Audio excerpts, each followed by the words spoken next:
Good morning, friends from Kailash Path. I'm walking like I'm walking with my ancestors behind me and with me. Every breath that I take carries generations of prayers, resilience, and survival. Every step that I tread on the path that is treaded by Mahadev and Parvati themselves. It cannot be my own willpower. It is the long awaited prayers fulfilled of my ancestors. हे महादेव, हे पार्वती, हमारे सारे पूर्वजों को अपने चरणों में स्थान दो। हर हर महादेव, हर हर महादेव, हर हर महादेव, हर हर महादेव।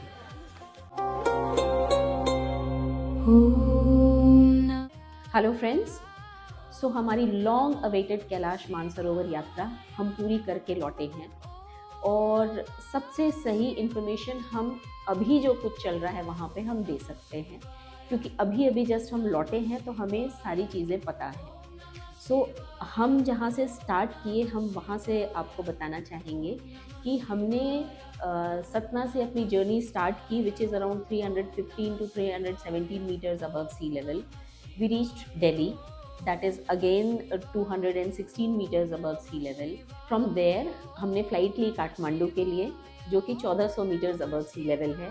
काठमांडू में हमने नाइट स्टे किया सोल्टी होटल में। इवनिंग में जब हम पहुँचे तो हमने पशुपतिनाथ दर्शन किए। पशुपतिनाथ जी से परमिशन ले करके हमारी यात्रा फिर आगे बढ़ी और हमने पूरा बाय रोड ऑप्ट किया था, क्योंकि उस वक्त हमें चॉपर्स के परमिट्स नहीं मिले थे।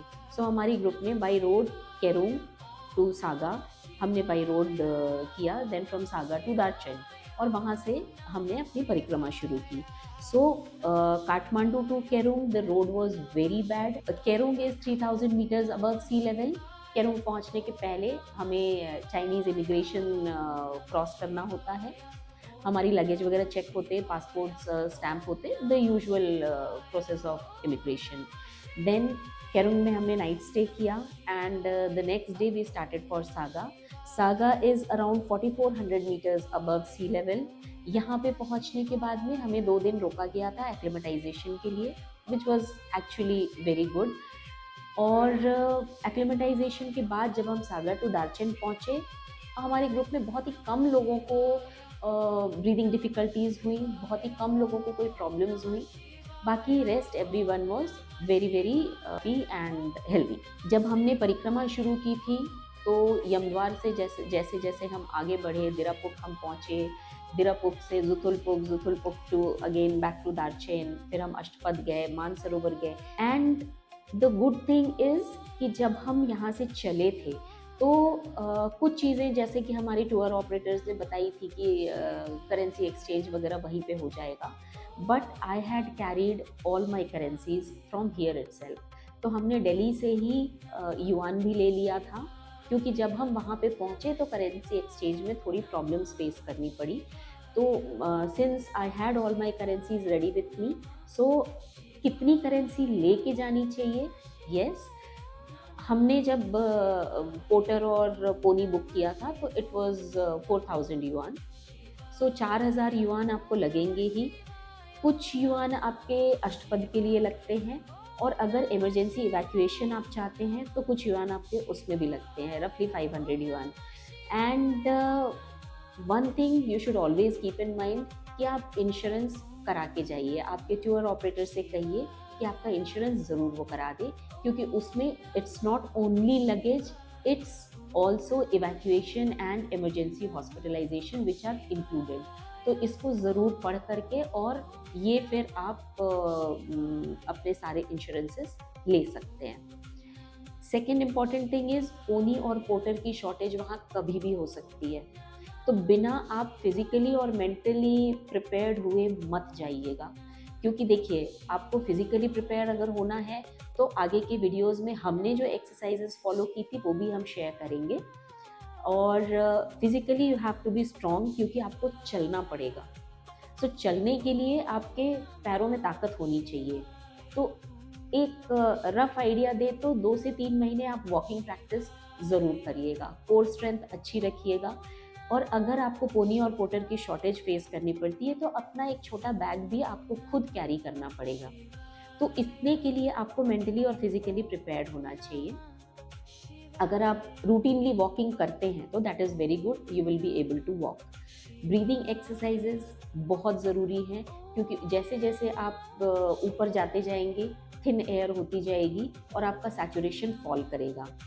कुछ वीडियोस में आप देखेंगे कि हमारे सैचुरेशंस कैसे फॉल हो रहे थे और हमने डीप ब्रीदिंग करके उसको कैसे वापस नॉर्मल पे ले आए थे। Just arrived in Saga at the height of 4600 metres.